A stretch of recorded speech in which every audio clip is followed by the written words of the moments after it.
Hello and welcome to the Movilith, the show that believes the best episode of Boy Meets World was that one where Sean almost joined the Mafia. I am Mark Acosta. And I'm Stephen Kelvin. And today we are exploring the Mafia movies of Martin Scorsese. Yeah. All right, so if we could put that slide up, we have a little bit of a breakdown of the Scorsese Mafia movie sort of tier list. And keep in mind, this isn't a tier of greatness, this is just a tier of Mafia-ness, basically. So you got the 5 official Scorsese Mafia movies: Mean Streets, 1973, Goodfellas, 1990, Casino, 1995, Departed, 2006, and Irishman, 2019.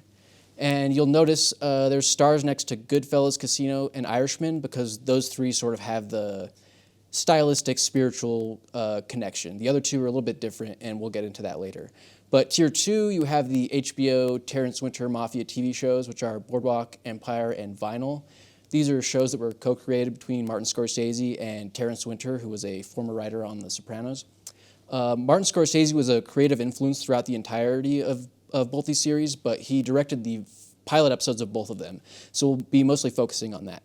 And then tier 3 is your sort of quasi-mob movies, which are like Gangs of New York, which is sort of a proto-mob movie, and then Wolf of Wall Street, which is sort of a corporate gangster movie. It's told in the same narrative style as some of the other Mafia movies, but we'll get into that later. So let's start with Mean Streets.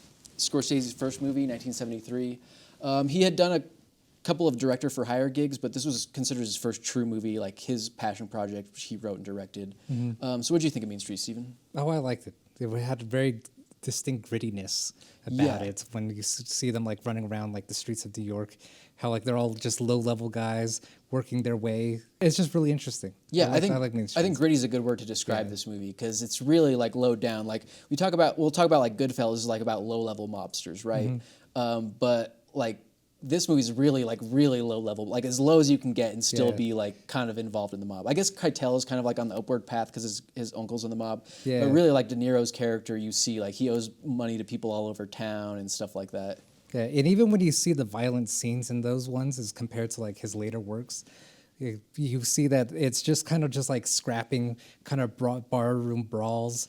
No one actually gets like outright like murdered. Yeah. There's like a lot of physical stuff. There's a lot of scenes in this movie where like actors are like grabbing each other, like getting into fights, and it really does feel like really physical. Mm-hmm. And I think we actually have a clip of sort of a pool hall fight scene that they get into with these guys.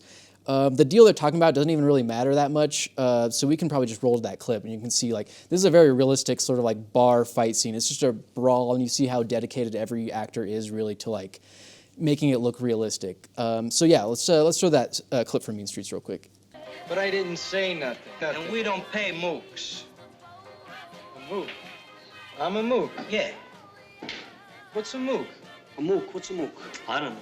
What's a mook? You can't call me a mook. I can't? No. I give you a mook. Hey, here's a mook. Come on, get out from behind.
you see his style really develop there.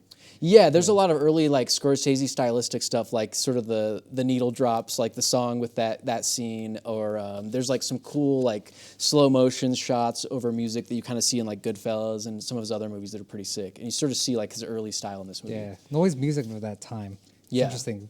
I don't know. Does he actually has he ever had anybody that did a original score for his mob movies? Not, I think Irishman. He had Robbie Robertson do the score for that one, but he does use like a ton of different music for that. But Scorsese is one of those directors that mostly uses music that already exists. I know that a few of his movies he's used somebody that writes a soundtrack and stuff, but for the most part, he's one of those directors that really finds what he needs just from like modern music and stuff like that. Yeah. You see De Niro's really like a tour de force in this movie, kind of a yeah. guy that owes people money all over town. Yeah, kind of his first breakout role, wasn't it? Yeah, definitely. I think he had done maybe some TV, maybe some minor movies, but this is the one that really put him on the map. And like Mean Streets was 73, so it's like right in between Godfather Part 1 and 2 and stuff. So, once he made this movie, he made Godfather Part 2, and then him and Scorsese made Taxi Driver a couple years later. Like that really put De Niro on the map as like one of the, America's premier young actors. But yeah, Mean Streets, it's a great Scorsese movie. If you're into Scorsese or into mob movies, definitely check that one out. It's a lot of fun, not as serious as some of the other mob movies, but definitely a fun one. Yeah. All right, so I guess we can move on to Goodfellas. It'd be a little while before Scorsese would return to the mafia genre, but in 1990, Goodfellas landed on the map and sort of became one of the greatest mob movies of all time. Most people next to Godfather 1 and 2 consider Goodfellas to be one of the greatest mob movies of all time. Yeah. So I know we're going to talk about some of the other movies and maybe talk about Goodfellas not that much because it's sort of those situations like, what can you say about Goodfellas that hasn't already been said? Goodfellas is a classic. But, I rewatched it specifically for today's episode, just to see Ray Liotta again. And of course, like, he's amazing in that movie. There's a lot of things that Goodfellas set up for the mob genre that would go on to be like a big part of it. Like the whole loose cannon aspect, Joe Pesci's character this movie really established that idea of like, there are certain people in the mafia and organized crime that are just psychopaths, they're uncontrollable, they're loose cannons. Like, a show like The Sopranos really took that and ran with it. Like Tony Soprano has to deal with a bunch of loose cannons in his family all the time. People are just so, they'll fly off the rail at any little thing you say. And a lot of that started in this movie with Joe Pesci's character. And so you see him do an amazing performance in this movie. Oh yeah. Off the rails, but loyal to his family. Yeah, for sure. Until they... we won't get into spoilers for Goodfellas on this. Never. Another aspect you see is sort of a double narration in this movie. This movie is so if we're going to start talking about the stylistic choices, like we put the stars next to Goodfellas, Casino, and The Irishman because they share the stylistic connection. All three were based on real stories, were based on a book. And they all have that first person like narrator like telling their story about being in the mob throughout the whole movie. But like Goodfellas has a double narration. You see Ray Liotta's character and his wife are both narrating the movie. So Henry Hill and Karen Hill are narrators throughout this movie. And that's something you see in like Casino. Like Joe Pesci's character narrates sometimes, Robert De Niro's character narrates sometimes. And you see that throughout some of these other movies. One thing that I kind of noticed with it is it'll go into like our further discussion, especially with Casino and Irishman, is just seeing how like we do feel like an outsider looking in with these characters. How like Ray Liotta's character can't be a made person. Yeah, because he's half Irish. Yeah, and then in Irishman, like he's not a made person, although he kind of like, well, I don't want to spoil anything, but yeah, he makes it pretty far. Yeah, exactly. Yeah, and with Casino, like Robert De Niro's character, he can't be made. Yeah.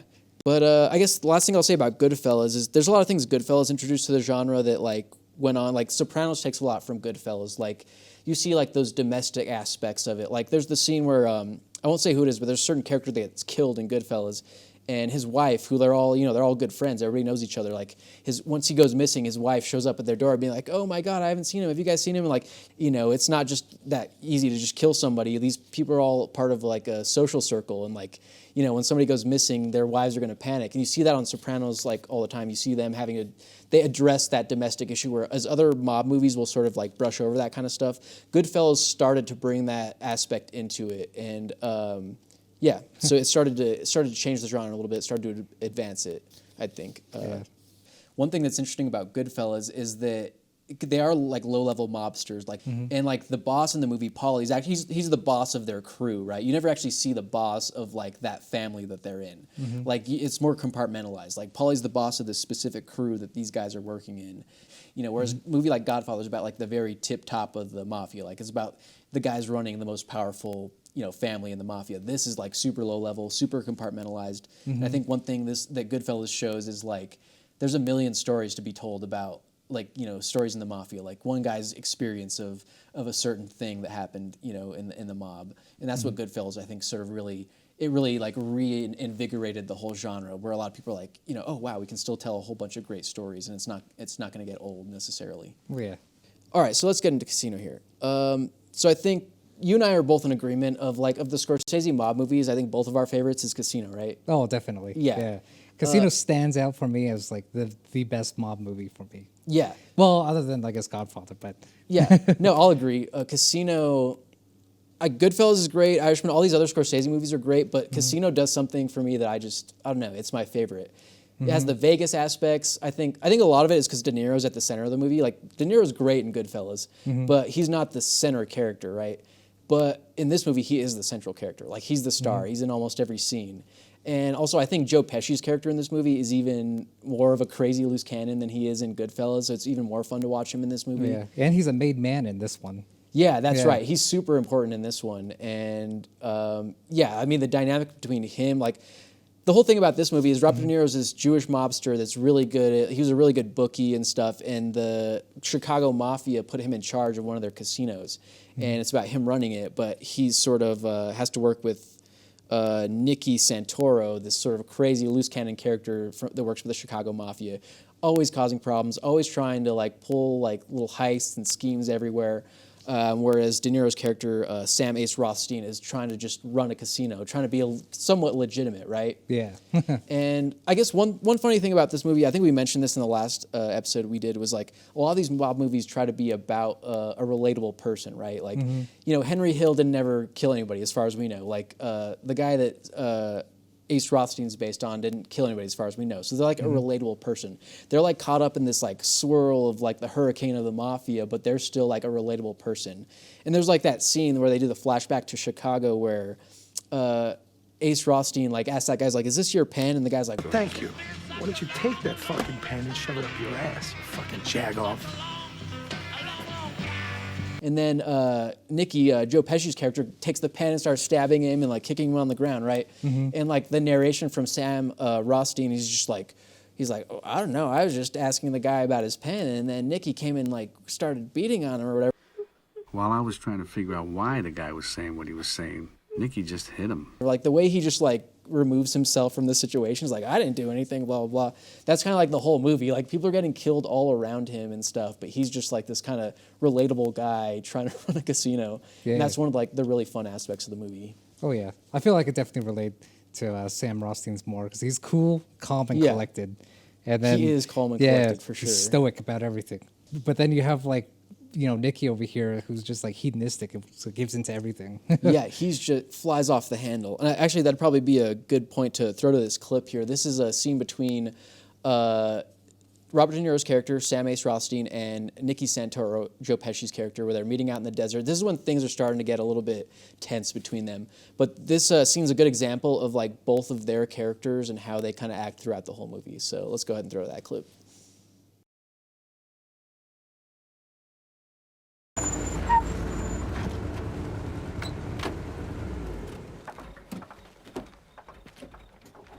Where the fuck you get off talking to people about me behind my back going over my head? What people? What people would you think I wasn't gonna find out? I don't even know what you're talking about, Nick. No? You said I'm bringing heat on you? I gotta listen to people because of your fucking shit? You're ordering me out? You better get your own fucking army, pal. I didn't do anything. I mean, I didn't order you or anybody. I only told Andy Stone that you had a lot of heat on you, and that was a problem. You want me to get out of my own fucking town? Yeah, I said let the bullshit blow over for a while so I can run the casino. Anything goes wrong with the casino, it's my ass. It's not yours, it's my ass. I don't know whether you know this or not, but you only have your fucking casino because I made that possible. I'm what counts out here, not your fucking country clubs or your fucking TV shows. And what the fuck are you doing on TV anyhow? You know, I get calls from back home every fucking day. They think you went batshit. I'm only on TV because I gotta be able to hang around a casino. You understand that? You You know that. fucking Come on. ass. You could have had the food and beverage job without going on television. You wanted to go on TV. Yeah, I did want to go on TV. That way I have a forum. I can fight back. I'm known. People see me. They know they can't fuck around with me like they could if I was an unknown. That's right, You're making a big fucking spectacle of yourself. Me? I wouldn't even be in this situation if it wasn't for you. You brought down so much fucking heat on me. I mean, every time I meet somebody, the big question is, do I know you? Oh, sure. And Now what do you I want to do? blame your fucking license on me. No, Is that I'm it? just, Nikki, when you asked me if you could come out here, what did I tell you? I mean, you asked me, and I knew you were going to come out no matter what I said, but what did I tell you? Do you remember what I told you? Back Do you up, remember back what up I a told fucking you? minute here. 1 minute. I asked you, when the fuck did I ever ask you if I could come out here? Get this through your head, you. never- Get this through your head, you Jew motherfucker, you. You only exist out here because of me. That's the only reason. Without me, you, personally, every fucking wise guy still around will take a piece of your fucking Jew ass. Then where you gonna go? Your fucking warrant don't ever go over my fucking head again, you motherfucker, you.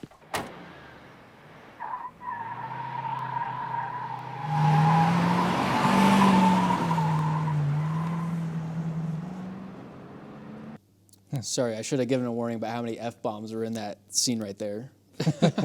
Yeah, I mean, I know this movie actually at one point when it came out had the record for most F words, like 400 or something like that. I know people used to keep count of that, like Scarface had like 200 some, this movie had like 400 some, but so many movies I think have come out since then that just have so many F words, nobody really counts that anymore. Oh yeah. But I don't know, it's also funny, like speaking of like how times have changed things, like the violence in this movie, I remember people used to talk about scenes in this movie that were so violent, particularly like the scene with the head in the vice, right? Mm-hmm. And I remember when I first saw this movie, I was like, I didn't, it wasn't that violent to me. Maybe I'm just too jaded after seeing too many like violent movies. But I think it may be just like how times have changed. Because there's certain movies where like they used to say like the chainsaw scene in Scarface used to say it was like super violent, but you didn't even really see anything. So I don't know, it's just attitudes changing, I guess. But yeah, there are some violent scenes in this movie, but I don't know. That's Then you a have super something famous like Quentin Tarantino, and that's like it'll get overly violent with that one. Yeah, I guess in the 90s, he was starting to push the envelope because this movie came out in 95, so for the time period, it was still considered pretty violent. But Oh yeah. yeah. Let's see. It's interesting. Oh, one thing I was kind of wanted to bring up here is that I've noticed with all of Martin Scorsese's films, it's like everybody drives a Cadillac. Oh yeah, Yeah, everybody. nice. I never noticed yeah, that. Yeah, like That might be a mobster thing. Yeah, exactly. Henry Hill drives a Cadillac. As we were just saw in the casino clip. Yeah. Like both of them had Cadillacs. Yeah, obviously the famous pink Cadillac from Goodfellas. Yeah, definitely. I guess one thing I really do like about Casino is the camera work in this movie is even sharper than in Goodfellas. The way like you see Scorsese do camera movements and stuff like this, like the scene where he's like, the managers are watching these guys and the pit bosses are watching them, Oh, and yeah. like the eye in the sky watches everybody. Like the way you see the camera zoom in and zoom out, and like the way that he does that throughout this whole movie is like some of his best, I think. Oh, And it's a masterful ballet. You have to. Yeah. To the way to organize all that and have it all flow the way it does. It's beautiful. But yeah, like his filmmaking, I think progressed even more in Casino, and like there's this thing about Scorsese movies, especially these like mobster ones, is like they're like a train. Like they start off like sort of chugging it a little bit slow, but they build up this momentum, and then eventually like you get halfway through the movie and things are like flying off the rails. Like in Goodfellas with the scene with like the guns and the coke and like he's driving back and forth. And in Casino when things start falling apart with him and Sharon Stone's character, like the movie just builds this momentum where things are going off the rails and it just becomes like a lot of fun to watch. Mm-hmm. And speaking of Sharon Stone's character, maybe we should get into that for a little bit because She's definitely awful. yeah, one of the most despicable characters, I think. I hate to put it that way, but she's just terrible. I mean, compared to how Sam Rothstein's portrayed in this movie is like stable-minded person. Like they have a daughter. He's always thinking of her. He's always trying to do what's right. He's always trying to build a good home. He's always reasonable. Whereas Sharon Stone's character is just a drug addict that she's cheating on him. She's just doing all sorts of awful things all the time. Yeah. It's also talk about her child endangerment. Yeah, It's like exactly. tying her child to the bed. Yeah, yeah, exactly. He shows up at the house and has to untie her. Like she's doing like lines of coke right in front of the daughter and stuff. Like there's some. Oh yeah, I remember that scene. It was like, And then, don't do this, honey. Yeah, but yeah. Let's see. I mean, as despicable as Sharon Stone's character is, though, like Sharon Stone is an amazing actor. Like her, Oh, her yeah. performance in this movie is one of the best I've ever seen. Like in a mob movie, female character in a mob movie. So her, yeah, it was kudos to her for that for sure. Yeah, definitely. I like Sharon Stone. Just not Sam Rothstein's wife. Yeah, exactly. He deserves somebody better than her. Although it's interesting how, like, when you watch these movies, like how they say a lot of disparaging things. They're very racist. Oh yeah, exactly. Like that scene we watched. I didn't even know like if I should play that clip because like the cursing is one thing, but the when he starts to get into like the anti-Semitic stuff, it's like a little harsh. But I mean, these movies are about scumbags, so you know. Yeah, exactly. It's We have to important think show that the they're all realism. mafia people, and they're not people that we should be looking up to. But they have interesting Exactly. stories to tell. Exactly, they're fun to watch, but all, like we said last episode, these movies are cautionary tales. None of these movies are telling you like you should do this, be like this guy, right? So like you know these movies are always cautionary tales, and yeah, Definitely 5 out of 5. yeah, definitely. If there's one movie we're gonna recommend from this episode, it's definitely Casino. Check out all these mob movies; they're all great. All Scorsese movies are great, but Casino is probably definitely our sort of personal favorite. Has the whole Vegas aspects, has like sort of different take than any other mob movie out there. So definitely check that one out. All right, I guess we'll go ahead and take a quick break real quick, and on the other side, we'll talk about The Irishman and some of the other Scorsese mob stuff. So we'll see you on the other side there.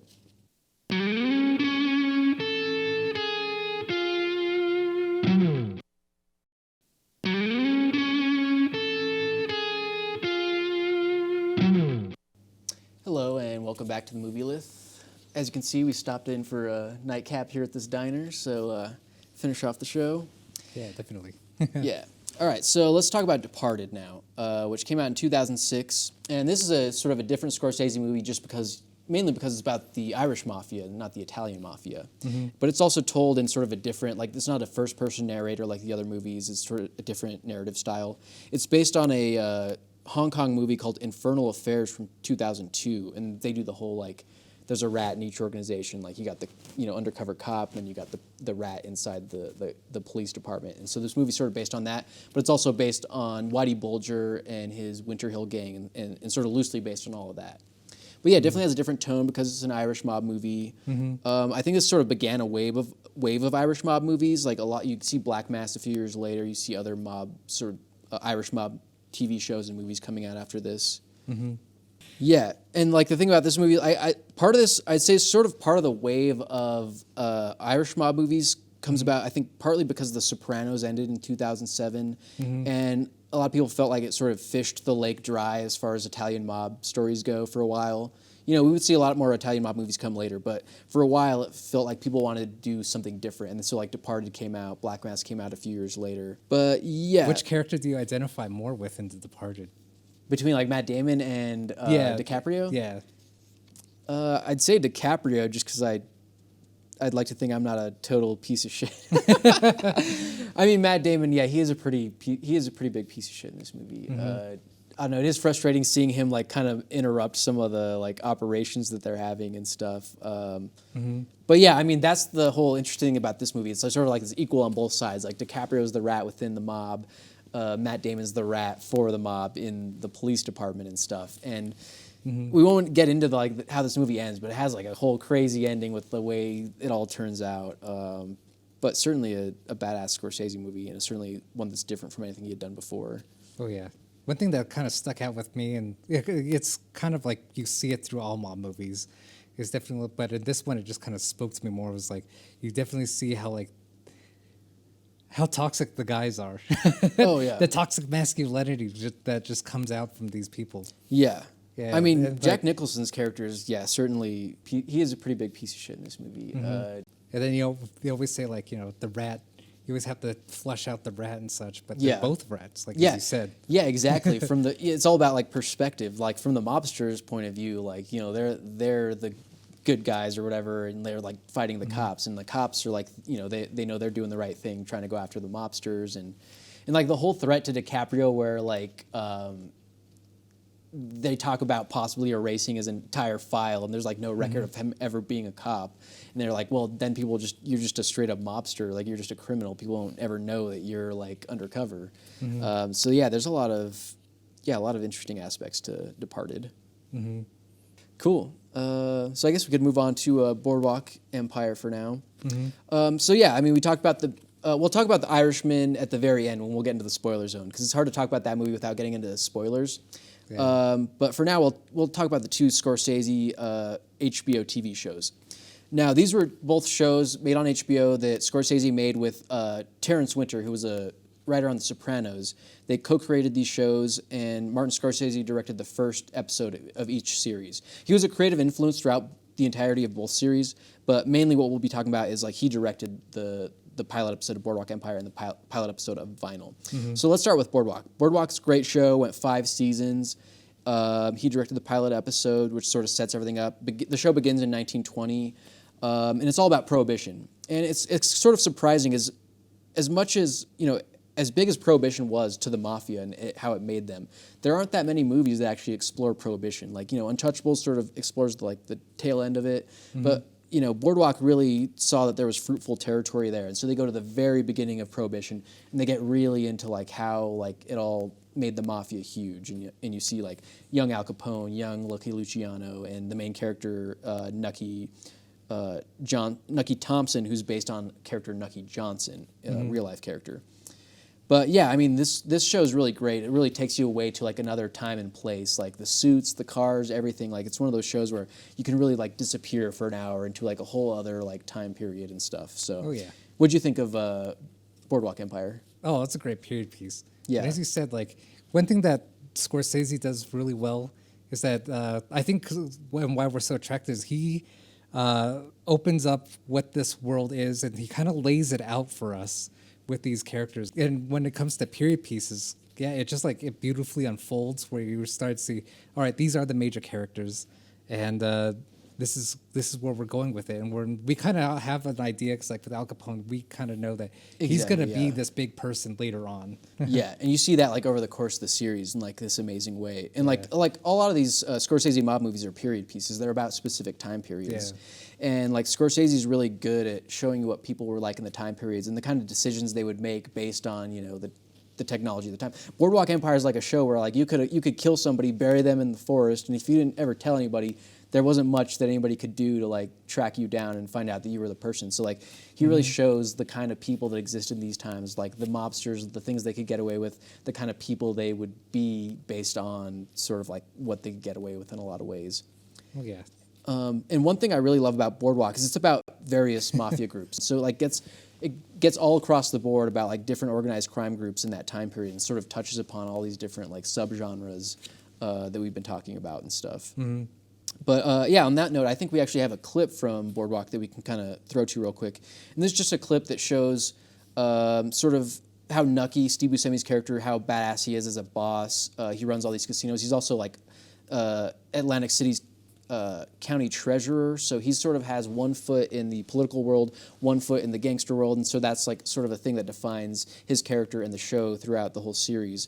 But in this scene, you'll sort of see how he handles stuff, so go ahead and throw that.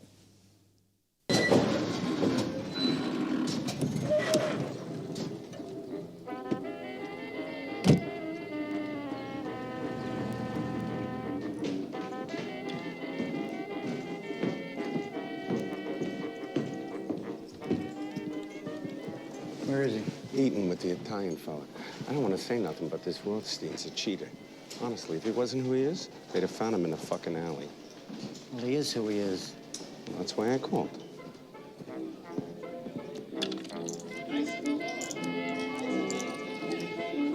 You fellas ever hear of sleep? Who can sleep with all this excitement? Heard you had a lucky streak. Luck had nothing to do with it. I'm a skilled player is what he means. That's what I hear. So, what's all this about cutting me off? It's not that. It's a small house. We just can't handle your kind of action right now. Your credit's good with me. Why don't we get to know each other better? I don't think I like what I'm hearing. Maybe you shouldn't be listening to the grown-ups' conversations. How's that? Charlie, sit down. Charlie.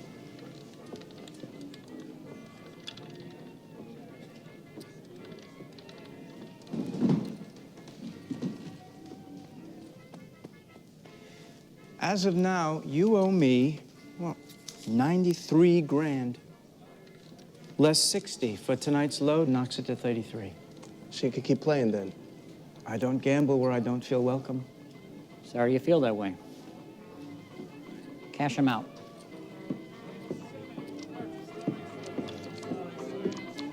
Thompson, right? Heard you're familiar with my wife. Pardon? My wife. Margaret, you drove her home? Where'd you get that money? What business is that of yours? That money belongs to your wife. Oh, so it was you who give it to her. Here, you prick. I'm winning anyway. Toss him the fuck out.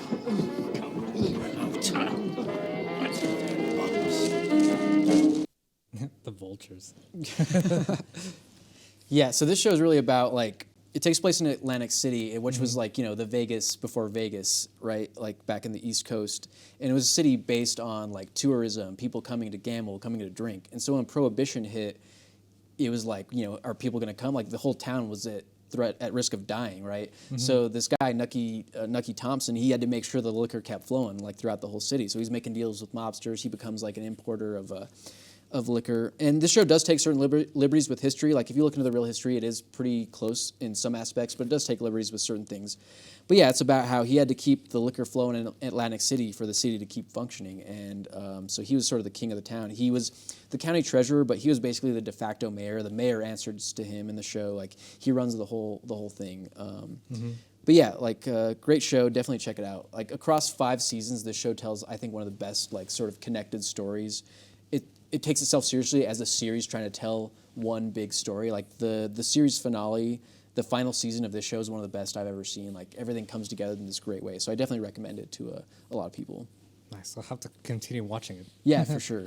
I'll also say this show probably has like the greatest like suits I've ever seen in any movie or TV show. If you keep watching the show, like the 20s and 30s was kind of like the height of men's fashion. You could wear like a green striped suit with like blue suede shoes, and like that was like a kind of normal outfit. Like the suits you see on the show, Nucky and the other characters wearing are like amazing. So definitely, like, if you don't watch the show for anything else, watch it for that. Like the show's amazing as far as like male fashion. Oh yeah. All right, cool. I guess we could move on to the second Scorsese Terrence Winter TV show, which is Vinyl. Now, unfortunately, this show only got 1 season, so you got to kind of look at it more as like a little bit of a miniseries. But this was originally an idea that Scorsese and Mick Jagger of the Rolling Stones had like way back in the day about having a show about a guy that owned a record company in 1970s New York, and they always wanted to make a movie out of it, and eventually they got to make a show out of it with Vinyl. Like I said, it only lasted 1 season, but yeah, they made this show with Terrence Winter, and like I said, these are really Terrence Winter's TV shows. He's the creative force behind them, but they were co-created by Martin Scorsese, and he was sort of a contributing influence throughout. So one of the cool things about Vinyl is the pilot episode is actually like an hour and 45 minutes. So it's almost like this like Martin Scorsese like mini movie. It's like a secret Scorsese movie in a lot of ways. And so even though it's about a guy that owns a record company in 1970s, it is totally like mobbed up. You find out this guy like has a lot of connections to the mob, and you'll see that throughout the series. So it sort of does become another Scorsese mob movie. And I guess we could start off just by showing a clip from this. I'll set it up real quick. This is a scene where Richie, the main character, is having a feud with a local radio DJ who's not wanting to play any of the music from his artists, and so he has to sort of iron this out. And he gets sort of summoned to this guy's house on a like coke-fueled night that this guy is having, and so it gets a little bit crazy. So let's go ahead and watch that scene real quick.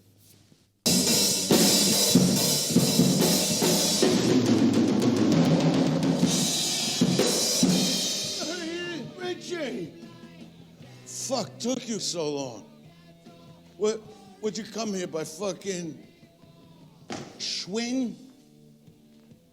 No, I live in Connecticut. Oh, Connecticut, excuse me. Excuse me, Connecticut. You know who lives in Connecticut? You know who lives in Connecticut?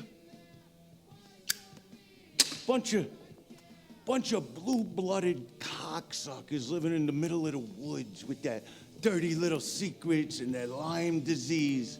That's who lives in Connecticut. You see this house? You know what this house cost me? No. Fucking crack me up, you reckon, guys. Your college educations and your big words and your fancy clothes. Truth be told, you're nothing without me. You're shit. Radio invented rock and roll. Not you. Not Donnie fuckhead Osmond. Me. Me. Rock and roll, man. If you like it, you can't help but move to... Put the fucking gun down! Put it down! Let him alone, Vance! Put the Let him fucking alone! gun down! Put the fucking thing down, you asshole! Fucking Elvis! This is what love me tender, Elvis. Fuck. That's what I mean with you fucking guys. Hey, Buck, Joe said you want to talk. What? Remember? You told me to call him to come over here. You wanted to talk to him. You forgot already? Let's eat. I'm fucking hungry. Come on. No, you gotta fucking stay. Stop it. Fucking stay here. I've been here for 2 fucking days. You guys hungry? No. Yeah, that was kind of a tense scene. It gets more intense later. Oh yeah, I don't want to get into any spoilers, but yeah, shit goes down. Yeah. He does have a love of rock and roll. You see Yeah. it in all of his movies. Vinyl is his hidden movie about music and Yeah. the mob all merging together. Yeah, Scorsese definitely, you can see his love for rock and roll and just music in general throughout his whole like career, these mob movies, but he's also made a bunch of like music, like documentaries, music themed movies and stuff like that. Mm-hmm. But, Was it The Last Waltz? Yeah, Last Waltz. He did the George Harrison documentary. He's done 2 Bob Dylan documentaries, other stuff like that. Mm-hmm. But yeah, this movie, like you can see this whole series really gets into like his love for rock and roll in a lot of ways. And it takes place in New York, 1973, very specific time period, a lot of different interesting things in music going on. But yeah, I wish the show could have lasted longer. When you see like what Terrence Winter did with 5 seasons of Boardwalk Empire, you see like what he could have done with a show like Vinyl across a few years in the 70s. But yeah, you just kind of take it as a like Scorsese, Terrence Winter miniseries. Really good. Everybody check it out if you're looking for more Scorsese, especially more Scorsese Mafia stuff, because this really does get mobbed up like throughout the series. So Nice. All right. So I guess we can briefly mention, let's talk about Wolf of Wall Street and Gangs of New York real quick, which we'll mention briefly. They were on that tier list. These are sort of the quasi-mob movies. They're not fully mob movies, but they are related to the Scorsese mob movies. Interestingly, both starring Leonardo DiCaprio. Yeah. So Gangs of New York's sort of like a proto-gangster story. You have like your classic thing, like the young gangster and the guy that takes him under his wing and stuff. But it takes place in the 1800s in New York, and it's so far back that it can't truly be called a mob movie. And then with But Wolf, it is like an organized crime that's going on. yeah, definitely like early organized crime in New York City and stuff. So it does lay a foundation for like a lot of his other movies, and that's why it's a good one to watch for sure. Yeah, although what is it peddling really? Like, where most mob movies, it's like drugs and like gambling and like the trafficking. I think a lot of it's like a fight for territory in New York, fight for power. A lot of it has to do with like the nationalism. And like the political power in New York City, like has to do with like Tammany Hall and like the corruption in New York politics at that time, I guess. But yeah, a lot of it, it's not necessarily drugs or any of the other stuff like gambling that the mob's doing. It's literally just like fighting for territory in the city, which is like up for grabs in a lot of ways for gangs and stuff like that.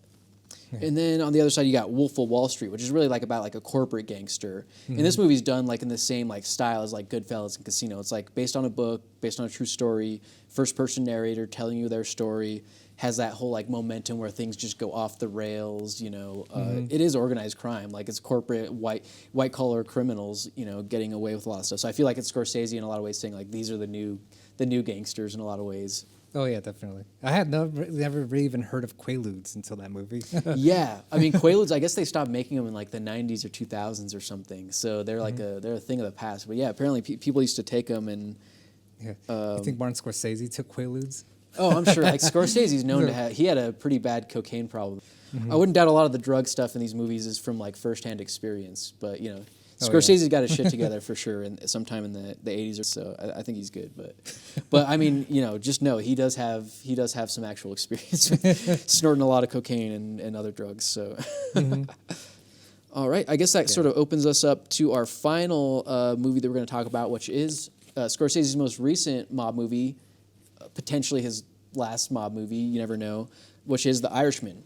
And we're going to get into the spoiler zone with this movie because it's sort of hard to talk about this movie without getting into some of the spoilers. So we're in a definite spoiler zone now. But I guess first it's important to kind of explain the plot of this movie because then you'll see like kind of what's so badass about it. This movie is sort of based on the life of this guy named Frank Sheeran, who was an Irish guy that was a hitman for the Italian Mafia. And in the last few years of his life, he basically sort of made a bunch of confessions to his lawyer about things he had done. And his lawyer was given permission to write this into a book after he died and stuff. And so this movie is really kind of like a hidden history of America in a lot of ways. You see a lot of places where this guy was at. You know, he drove the guns down for the, to Florida for the Bay of Pigs attack. This gets into the Jimmy Hoffa hit, which is it's all about.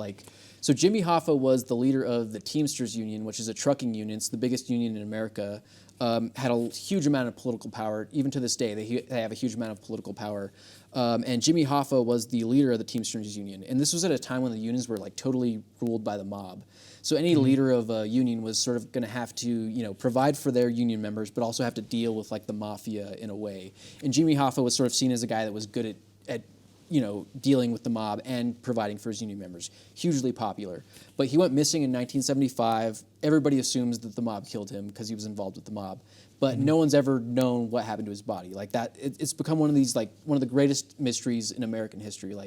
It's led to jokes that his body's buried under Giant Stadium or it's in a landfill in New Jersey in an oil drum or something. But this guy, Frank Sheeran, when he was making his sort of deathbed confessions, said that he was the guy that pulled the trigger on Jimmy Hoffa. He was one of Jimmy Hoffa's bodyguards. He was a union member. He was a union leader, worked for the mafia, and so he confesses that they told him that he was the guy that had to kill Jimmy Hoffa. And a lot of people, they push back on his story. They don't believe him. But if you believe his story, he's really given the goods. He also talks about the Joey Gallo hit, which was a famous mob hit that no one ever knew who actually pulled the trigger on him. He says he was the guy that pulled the trigger on Gallo. So, I mean, that's why people have talked about this movie as like a fucked up version of Forrest Gump. Like you see this guy like across American history, like but it's like a really dark history, like of the mafia, and World War II, Bay of Pigs attack, stuff with Cuba, the Kennedys, like the Hoffa stuff, the unions, like it's all over, it's all over this movie. So yeah, that's a good one. Like you said, the Forrest Gump, but in the mafia setting. Exactly. Yeah, because it does get like what started in the 50s. They did have flashbacks to him like killing Germans. Yeah, I think it World starts in War like II. late 40s, and then you have the flashback with the World War II. Yeah. Yeah, and then what they're driving in like across. Oh, the Cadillac. Yeah, that's it's right. a Cadillac. Yeah. Nice. It's always a Cadillac. Yeah. Yeah, and the one thing that always kind of stuck out with me is just like, the food. That's a kind of something you see in like a lot of his movies. There's always food around. It's the Italians, they love their food. Yeah. But like in that movie in particular, like where they take the pieces of bread and they dip it in the wine, and then they'll eat it like that. And then it just kind of gets sad, like when you see when the you ending. see him in jail. And they're just so old and with like the grape juice. Yeah, they can't do the wine; they have to do the grape juice. Yeah, and then and like even Joe Pesci's character is just like He a has little a bit hard time eating Yeah, anything, it's like just a little bit. It was like it just kind of sucks on the bread. Yeah, I mean, this movie is a lot about the passage of time, and and it shows like the curse of the main character was that he sort of had to grow old. Like we were talking about how a lot of these movies are about like a relatable person, right? Like this movie throws that like out the window. Like this movie's about like the most despicable type of person in the mob, like the guy that pulled the trigger on multiple people. So like this movie's not afraid to go. It's a lot darker than the other movies. It's not afraid to go to that territory. But you sort of see like Frank Sheeran grows old and his body starts to decay, and it sort of shows like in a weird way, just getting shot from behind is sort of this weird blessing. Like your lights just go out like that. And Frank Sheeran's curse was that he had to grow old. You see like the scene where he falls down in the hallway and stuff like that. Like he had to grow old painfully. And this movie, it's hard. It's a hardcore movie because like the relationship with his daughter really shows like she, there was the point where she just left his life and she didn't want to have anything to do with him, and he tries to like go to the bank and talk to her, but when she found out he was a hitman, she's like, I don't want to have anything to do with you. So this movie definitely gets into dark territory. De Niro gives a great performance as a guy that's possibly a psychopath, sociopath, like shows very little to no remorse for many of the things he does throughout this movie. So this movie, it's pretty hardcore. It definitely goes there. Oh yeah. And one thing that we pick up on that throughout all of the more Scorsese films is Joe Pesci, how like he can be, very loose cannon, as we were talking about earlier, and then he wasn't a made man in Goodfellas. He became a made man in Casino, and then here he's just like he's like the boss. He's one of the tip top guys. Yeah. You'll see Joe Pesci gives a really subdued performance here, and this is a scene I believe where he decides with a single look that this one guy needs to get whacked. And as Henry Hill says in Goodfellas, that's how easy it is for a guy to get whacked. Yeah. But even like a couple of years after this movie's come out, this movie still feels like a dream, like a movie that we didn't ever think we'd get or deserved, right? Like all these guys coming together, even at their age, Scorsese, De Niro, Keitel, Pacino, Pesci, coming together. And this is the first time Pacino's actually ever worked with Scorsese. But all these guys coming together, again, to make like one possibly final mob movie with all of them. And this movie, it's like a mob movie all-stars. Like not just the main guys I just mentioned, but like a lot of the more minor actors in this movie you've seen throughout Scorsese movies. You've seen them on The Sopranos. You've seen them throughout tons of mob movies. Like this movie's like the NBA dream team of like mob actors, or like the like Super Smash Brothers of like mob actors. Like everybody's in this movie, and it's like great seeing all these faces pop up throughout. So yeah, this movie just feels like one of those mob movie dreams that we all got. So yeah, yeah, and just like seeing. Like we start off with like Mean Streets, right? And we've gotten like all the way, like this is almost 50 years later now to see this movie. You see how like Keitel and De Niro are still making these mob movies, and Scorsese is still making like these awesome movies like that. Seeing this is like 50 years of movie history here, like on these guys' faces, and that's what's like amazing about amazing about this movie. So I think we have another clip we can throw to real quick. As I mentioned, Pacino's in this movie. He gives a great Pacino, over the top performance.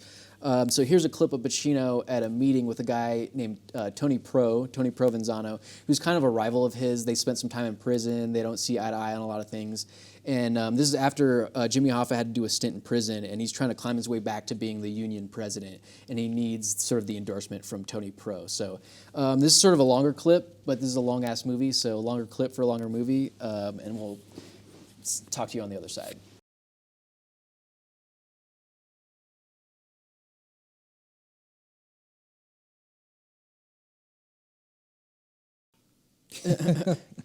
Tony Pro showing he's a forward-thinking mobster. Not going to take that racist shit. Yeah, and that's Stephen Graham, who you may have seen on Boardwalk Empire playing a young Al Capone. Like the guy's a British actor, but he does an amazing like mobster, both in Boardwalk Empire and in this movie. He's one of my favorite characters in this movie. Oh yeah, like Lock, Stock. When you go to he's like in British mobster movies. He got known for being in British mobster movies like Snatch and some other ones. And then I think the first time he worked with Scorsese was actually in Gangs of New York. Yeah, so you see like towards the end when they're really trying to work with Hoffa, but he's being super stubborn. He's causing the mob a lot of problems, and they're starting to think that they may have to take him out. Yeah, so you see like that leads into sort of the final end game of the movie. But you see like the real deep connection that Joe Pesci and Robert De Niro's character have. Like Russell Buffalino really took him under his wing, and like he said, he feels like he's his mob son or whatever. Like he made him who he was, and yeah. Yeah, they definitely went all the way to the end, pretty much. Yeah, definitely. Yeah, definitely check out Irishman. Long movie, but definitely great Scorsese mob movie, for sure. All these are great movies. Check them all out. And I guess that brings us to the conclusion here. Anything else you want to say about mob movies? Yeah, go watch it. For The Irishman, I gave it a 4.5 out of 5. Oh, yeah. Yeah, I give it up there. With Casino being a solid 5/5. Yeah, Casino is definitely 5 out of 5 from both of us, for sure. But yeah, thanks for joining us on the Movilith again while we talk about gangster movies. Next time we'll explore another genre, but we will definitely come back to the gangster movie again because there's so much to talk about. Like we said, Irish movie, British mob movies, drug lord movies. Like there's so many to explore still. So we'll definitely be back in our suits at some point. So Yeah. see you next time.